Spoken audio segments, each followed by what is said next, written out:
All right, this is Let's Chop It Up with Ziz, and today we got a special guest, man. This No man doubt. right here is a staple, a legend, a pioneer, one of my idols, man. The reason why I want to rap, you know what I mean?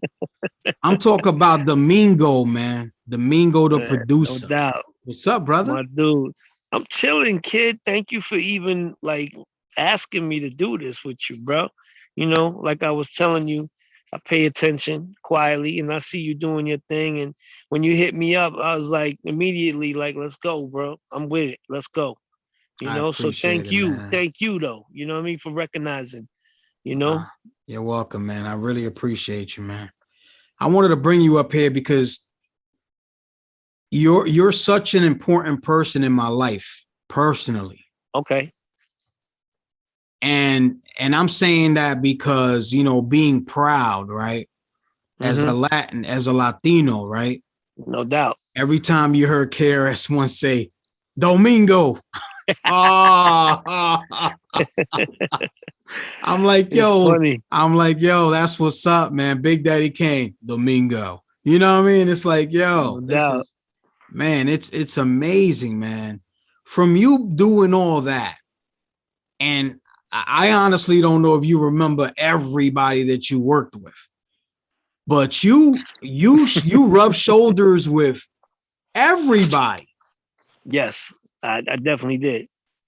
Definitely did. I've seen the history of a lot of artists, and from Nas, like me and Tragedy, bringing them to my friend, my homeboy. His name is Flex, to East New York, to his basement, and I played Nas beats before he was working on Illmatic. This is when Nas was a young kid, and even when I see Nas, I'd be like, "Yo, you remember that?" And he started laughing, like, "Yeah, I remember that." It was more like we kind of kidnapped him, you know what I'm saying? Grabbed him. We drove over to Vernon, grabbed him, put him in my car, drove to East New York with him and shit. So I've seen history. I mean, man, I was with Large Professor in Power Play when he did the Peer Pressure remix for Mobb Deep's first album. I know Wow. Prodigy. God bless that Prodigy. I know him since he was like maybe 14. So I've been around, man. I mean, I'm 51 now, so I've seen a lot, heard a lot, been around a lot. Definitely. Yeah, you definitely was there, man. I mean, we can go on to name a few: Daz Effects, Immortal Technique, Rakim, Yeah, Coogee Rap, yeah, Eminem, and the Great Big Pun, man. yes sir, yes Wow. sir. Big Pun, that was my dude, man. In your life, in your career, what's the number one thing that comes to mind as soon as you think about your career, your music career? Um, I gotta say, it's the fact that I was 16. And I was, growing up in East New York, Brooklyn. East New York, Brooklyn was definitely homicide central, like J. Rue the Damages labeled it. And, you know, if you came out of East New York, you considered a survivor. You know what I'm saying? Like many of my friends are dead. Many, many, many of my friends are dead. So, I think back like my friend Junior drove me to BLS radio station to hand Marley Marl my demo tape because I was rapping. And I think back like, what if I didn't do that? Like, what if my friend Junior didn't go inside, get his father's keys for the car, and said, "Get in the car. I'm taking you to BLS." And he took me up there. So what if he didn't do that? You If know you what I'm didn't do saying? that, Like, you're right. and he did it, and the rest is history. And to this day, I thank Marley Marl every time. Not every time I speak to him, but every now and then, I'll catch him off guard and be like, "Yo, thanks, bro," and he'd be like, What? Thanks, what? Yo, thank you for giving Domingo life in the music business." And he'll always look at me and go, "Shut up already." You know what I'm saying? But yeah, nah, I reflect back on a lot of things, man. And I'm blessed and I'm grateful for everything. I don't take it for granted. That's why I don't have a problem helping artists get on or help give people advice, because you know what, I was in their shoes before, you know, and I'm grateful that I was able to do what I'm doing. You know, not many people get a chance to do what they want to do in life. And I got lucky. Yeah, that's amazing. You do use your platform to help Yeah, us, as you much as know. I can, you know what I'm saying? Because I see that. if if um if I don't do it or another peer don't do it, who's gonna do it? You know what I'm saying? Yeah. Who's gonna teach these kids like, yo, you know, these record labels is ripping you off. I understand, you know, you do it for the money and it's cool because I mean I'm not gonna sit here and be like, I never did it. Yeah, I got money from record labels. So I'm a victim of it too. You know what I'm saying? So if I could drop knowledge to one of these kids and be like, yo, you can do XYZ rather than ABC and still get the same result. And you know, and live your life independent and do it that way, you know. Yeah. Definitely, definitely. And you came on the scene in 1997.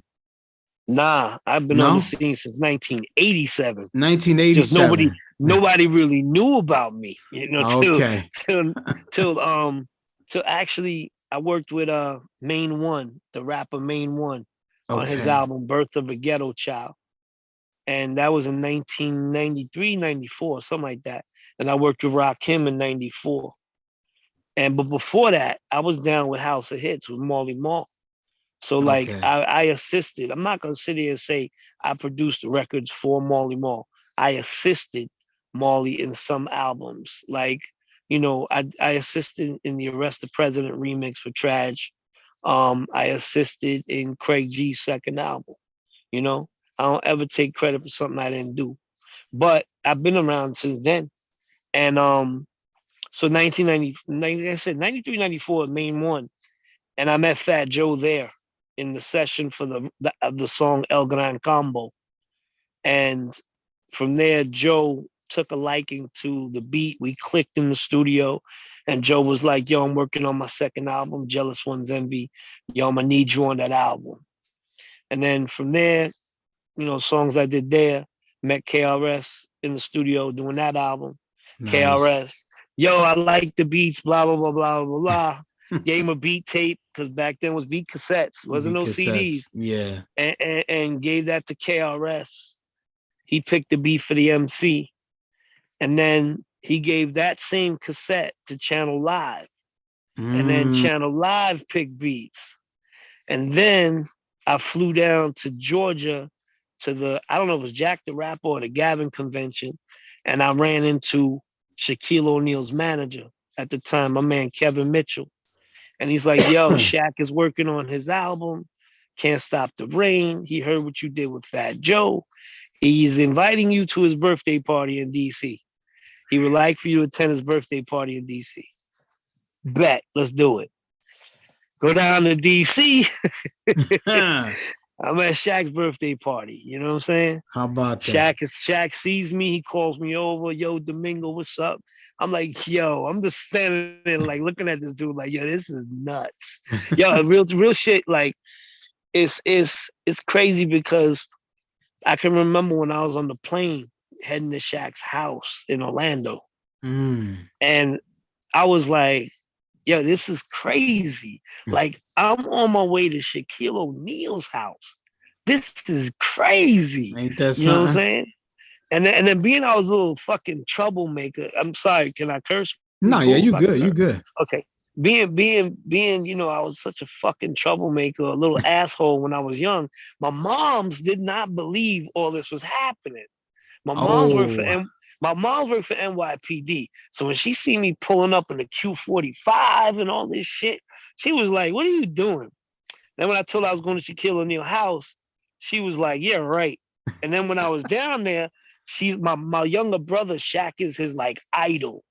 So it happened to be my brother's birthday, and my mom's was like, "Can you have Shaq talk to your brother?" I happened to be sitting right in front of Shaq when my mom's called me. And I said, yeah, he's right here.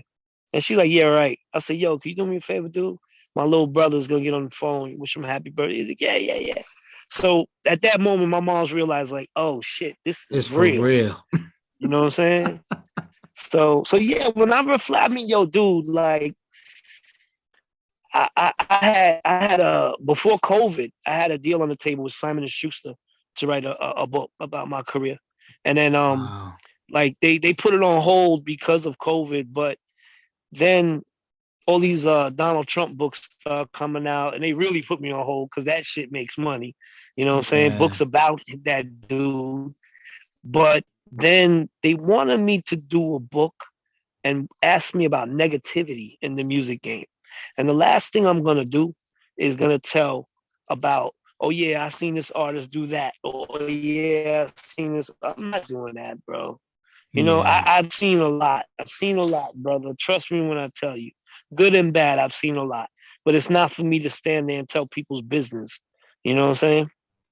Yeah, definitely. Yeah, that's I don't know, man. They'll do anything to get the ratings, to get the hookup, all that stuff. Yeah, and I'm not doing that. There's somebody called Superhead that did that. You know what I'm saying? And Superhead, that's I ain't right. doing that shit. Nah, man. Yeah.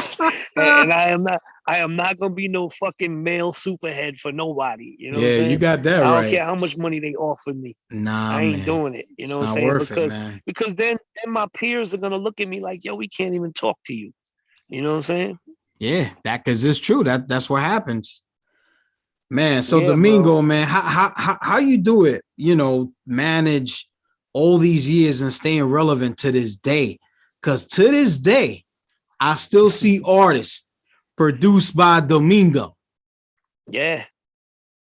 I mean, I don't know. Man, I don't brother. I don't really got an answer for that one, bro. I don't know. It's like there's so much out there. I mean, there's a lot out there that people probably haven't released, you know? And I mean, I'm sitting on stuff that I haven't released, like I got unreleased KRS song, I got unreleased Joel Ortiz, unreleased Chris Rivers, unreleased Token. Man, I got a lot of stuff, bro. And it's just me personally, I got to be motivated to make a beat now. Like, and it's not that I feel like okay, I'm beyond this because I'm not. But I'm so busy running the media famous company that people ask me to do beats, and I'm like, yo, dude, it's just not gonna happen. you know, I got to be inspired, man. And to be honest, like a lot of these rappers don't inspire me at all. You know, I'm Yeah. into lyrics. I'm into lyricism. Like let me hear some crazy shit and then I'll be motivated. Okay. Okay. That's awesome, man. That's awesome. So a lot of people don't know. The true hip hop heads, they understand and they know that you had several albums. Like, Mm-hmm. and Yes. you put it down because a lot of those songs on them Jones even made it to radio. And you had that Yes. Yes, they underground did. sound always. You Yeah. always Yeah. kept it real with the underground sound, even with the Yeah. artists that were up there in the highest levels. You always Yeah. kept it real. No, real shit. Like when the artist needed some hitting street sound and shit, the labels would call me. Like, yo, we need such and such. Um, we need like Chub Rock. We need a remix for Chub Rock, but we need that shit.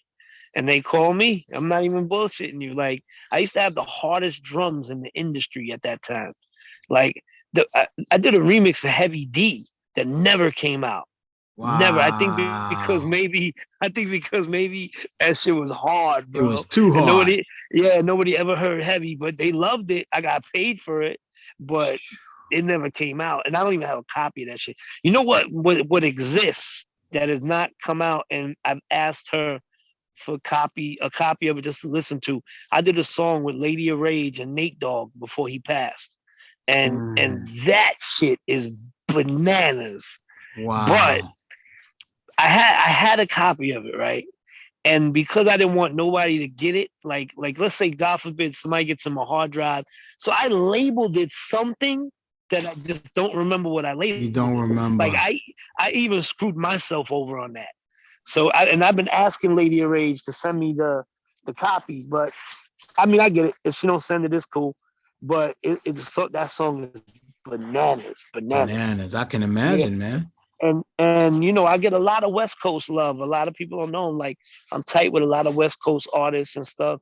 And my sound, what I can say about myself is I know I'm very diverse.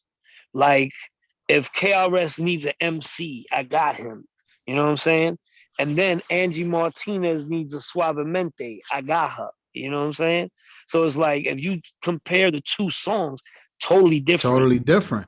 You know what I'm saying? So that I know, and I believe it's because of my Latino background. Yes. That I'm very diverse in music, you know, and I just don't sample just anything. And if people paid attention to a lot of my beats, they're all Latin inspired. A lot of them. You can a hear. lot. Yeah. Yeah. Like the Emcee is a Latin sample. That's a Latin sample. People just, whoever knows, but it's a Latin record. You know what I'm saying? So it's like, Man, that's them just beats. been my forte. Domingo, man, them beats is insane, bro. Still to this day, I'm Thank like, you, yo, this is bro. crazy. So for you to have it, for you to be in front of me, man, it's amazing, man. It definitely is amazing. Nah, I appreciate it, bro. I appreciate it. So yeah, man, to name a few, Behind the Doors of the 13th Floor, The Difference, the most underrated. You had some, to me, you had something to prove on that one. You felt like you had something to prove on that, the most underrated. The most underrated? You know what I mean? Yeah, I did. Because you came like you was ready to knock heads off with them beats. Yo, because you know what, dude? It's like I sat back and I thought, okay, Premier's my dude. I have a lot of love for Premier.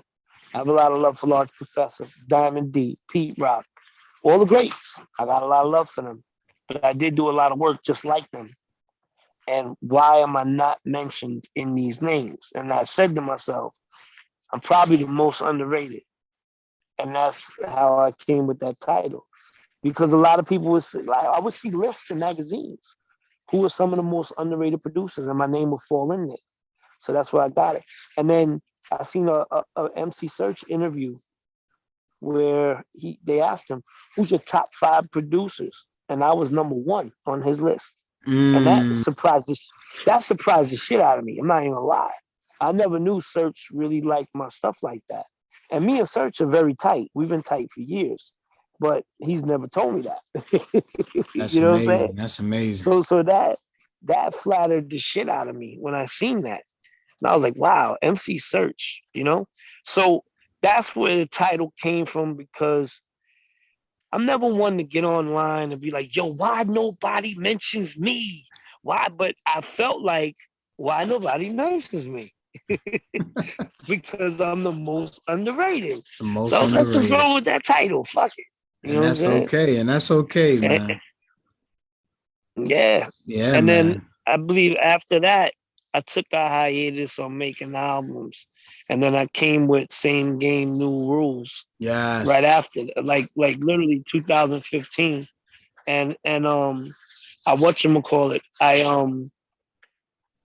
said with that one, it's the same game, meaning it's the same hip hop game, but the new rules are, the streaming, the whole, everything that changed in the game, So it's like I had to whatchamacallit. I had to like sit back and absorb it all, Yeah, definitely. That's a blessing, man.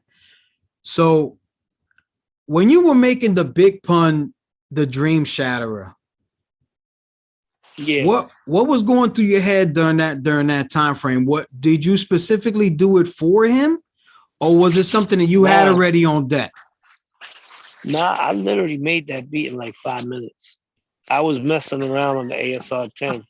Oh, I literally was messing around on the ASR 10, and I came across the sample, and I sampled it, made the beat, and then I gave Pun, when we was in the studio with Joe, we were doing Success, and I gave Pun the tape, and I said to him, yo, here's some beats, whatever, because Pun rapped for me way before he ever came out. Like, I knew about Pun. That's when he was Big Moon Dog. Big Moon Dog. And on that tape was the beat for Dream Shatterer. And Pun loved it. Like, he was like, yo, this beat right here, this is the one, blah, blah, blah. And then he rapped some shit to it. And then there was another beat. He picked 2 beats. And then there was another beat that I heard the demo of it, and he whatchamacallit. He played it for me. Wait 1 second, bro. Okay.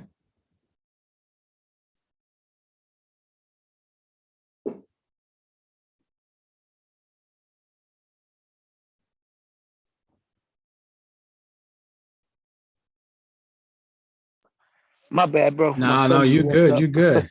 You good, Yeah, yeah. man. So anyway, Pun played this other demo for me that he did, and I had asked his wife Liza, I think last year, if she has any cassettes of his demos because um I know it exists, and I know. So Pun told me, yo, keep this beat for me. Don't ever sell it. And I was like, I made that shit in 5 minutes. I really wasn't thinking about Yeah, selling it yeah, or whatever. So I yeah. left it alone, never touched it. And then they did Dream Shatter. The original Dream Shatter was done by Buck Wild. And then Okay. they couldn't clear the sample for Barry White because Puffy had just used it for Black Rob. And so they couldn't clear that sample. And Pun called me to Access Studios. He's like, yo, you still got the beat I told you. Please tell me you didn't sell that beat. Because I was on fire selling beats at that time. Selling beats. But to be honest with you, bro, I totally forgot about the beat. Because I really, like I said, I made it in 5 minutes. So it was not one of my favorite beats, I would say. It was just like something I whipped together. So he whatchamacallit. He's like, yo, I'm in Access Studios. Come down right now, bro. Jump in the cab, do whatever you gotta do. And I went down and he handed me the DAT for Dream Shatterer. He explained everything and I said, all right. And when I got home, I popped the DAT in and no tempo change, no nothing. The beat just fit the vocals perfect. And then I showed it to him. He said, yo, we using it for the album. I said, all right, cool. And then we went into the I think it was the cutting room and Pun redid the vocals. And he did the shit in one take. Wow. And I sat there looking at him. He came, yeah, I'll never forget, he came out the booth. He sat in the couch, he was talking to me, and he fell asleep. He just fell right asleep. And I turned Wow. around and I was with the engineer Nasty. And we were fucking with the song, and then like Pun woke up out of nowhere and just kept the conversation going like he never fell asleep. And then he got up and he left, you know? And so What? so he yeah, he got up and left. And I was like, yo, all right. And then they kept it on the album and the album came out. The album actually went almost triple platinum. I don't understand why RIAA only says 1 million. I don't understand that. But I Yeah. remember I remember he did 2.3 million. You know what I'm saying? So whatever happened there, I have no idea. Yeah. But so yeah, so I mean, Trying to yeah, fool it. yeah, but yeah, I mean the pun situation was, I'm grateful because he gave me my first platinum plaque. And that's one of my goals that I had when I came into the game was a gold and platinum plaque. And then my other goal was to have my music play on the speakers in Madison Square Garden, like for a concert. Wow. And it wasn't Madison Square Garden, but it was National Coliseum, big enough. And the Big enough, KRS yeah. did KRS did the MC in the Beastie Boys concert, and that shit blew me away. So Wow. That's crazy. And a lot of people don't know, man.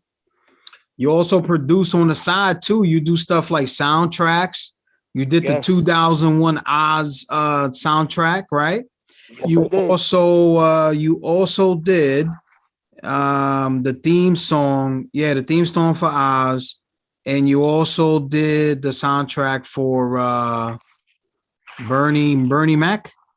Yes, I did. I Yes, did. Bernie Mac. I did music in the pilot episode of Bernie Mac. Um, I did Adventures in Hollywood, 3 6 Mafia show. I did. I did a Jeep commercial, Nike commercial for Europe. Um, I did something in the Bones movie, the Snoop Dogg movie Bones. Okay, I have Bones, a yeah. a small a small part in Carlito's Way, and I mean small. Okay, okay. But is there? I did One Tough Cop, the movie. Man, shit, and then I mean a gang of TV shows, like 312 TV shows. Wow. Oh yeah, I did a David Blaine Street Magic. His other, like a few of the David Blaine stuff I scored music in. Because Okay. I had what was called a blanket deal with Viacom and MTV. So it's like whenever they needed music, they would hit me up like, "Yo, we need music for this, that." And then I was being managed for that part of the business by a great gentleman named Larry Robinson and his wife Lynette Jenkins out in California, in Hollywood. And Okay. they still rep me every now and then when I need something out there, you know. But he was the one that hooked up the Oz thing and all of that. Man, that's nice. Because that's like you said, that's well-rounded, man. Well-rounded. Yeah, So you gotta listen. you yeah. No, okay, what you was gonna say? Now all I was gonna say was you gotta spread your wings in the music business. You do. That's You it. do. You do. Mm-hmm. Definitely, man. Because Yep. that increases more chances of you making money, to take care of your Oh family, yeah. put Hell yourself yeah. out there. Definitely, you know. So Yep. listen, tell us a story about a time that you were with krs-one and you were producing for him. That's like, man, I can't believe that happened in front of me, man. I mean, we did the whole Sneak Attack album in 10 hours. The whole thing. Recorded, mixed, mastered in 10 hours. What? And he said we would do it. I didn't believe him, but yeah, he did it. He definitely did it. And the album was out like 2 weeks later, 3 weeks later, something. So I mean, I've been around KRS for many years, you know, and he's an amazing artist. He's definitely one of them artists that he can blend into any type of music and get it done. And he's a workaholic, bro. Like he really had 2 rooms in the studio going. He would lay vocals, walk to the other room, lay vocals, and while he was in the other room, we were mixing a song in the room he was just in. So he was Wow. back and forth. Yeah. Yeah, it was crazy. It was crazy. It was a crazy day because I didn't think we'd get it done and we did, you know? Wow, that's amazing, man. Yeah, bro. That is definitely amazing. Now, one of my favorite tracks of all time, right, are the Boogie Monsters, is the track Okay. called The Beginning of the End, right? Another Latin sample. I love it. Love that. It's still to this day, I rock that song. It's in my That's dope. playlist, all good. That's Man, dope. how was it working with those guys, man? Or are you still in Well, contact with them? yeah, I'm still in contact with Mondo and Vex. The other two, I haven't spoken to them in years, but I knew them because they were managed by Derek Jackson and Francesca Spiro. And Francesca Spiro and Derek Jackson managed me as well up at Rush Producer Management. So I met them through there and did the Divine Mariner remix for them on their first album. And then when they worked on the next album, they called me. It was like, yo, we need you. And I did I did 3 songs in the album, and Beginning of the End was one of them. And yeah, they killed that shit. They killed it. Man, that joint is it's crazy. So when I mean doing all that and really being successful, you still find a way to be an innovator, right? You went ahead and you were one of the first producers. You were one of the first producers to sell beats online. Yes, me and Rockweiler. Me and Rockweiler were the first ones to sell beats online. The very first ones. And he made a lot of money. I He bet. made more money than me. I mean, I made definitely a lot of money, but he definitely made more than me, you know? And That's and what's then up. I went on to launch a website called Beats for Tunes. And then from there, I consulted my man Abe Batson, the owner of BeatStars. So I was one of the consultants when BeatStars was being born. Oh And wow. I'm very proud of his success, man. You know, when he landed on the Forbes list because of the Little Nas X beat, I called him and was like, "Yo, dude, congrats, bro, you did it." And that's just how I am. I ain't calling him with my hand out, nothing. I say, "Yo, No. dog, you did it, dog. You did it. You on the Forbes list, kid." Like I ain't never been on no freaking Forbes list, That's what's up, but man. yeah. So I have my hands in a lot of stuff people don't know. You know what I'm saying? And that's why, you know, I do a lot of stuff low key in the industry, and I don't ever jump online and brag about it. I don't need to. You know, as long as the people I did it for that recognize and I know, then I'm good with it. I don't need to go on there and go, hey, I did this for BeatStars. I did that for this one. I did, you Yeah, know, what's yeah. real is real. It's like You know what I'm saying? raining on the parade. I know what you're Yeah, saying, but as long as you know and you appreciate what you did and you know that you helped someone, you know, that's all you need, man. That's the biggest pay ever. See somebody else do good, yes. it come right back to you, man. I really Yes, believe it that. is. Yes, it is. And the best part of it is seeing that person successful. You know what I'm Yeah. saying? It's like I see you successful, and even if you're not as successful as you thought you would be, at least I helped you get to a plateau. You know what I'm saying? Yes. Yes. And that's the most important.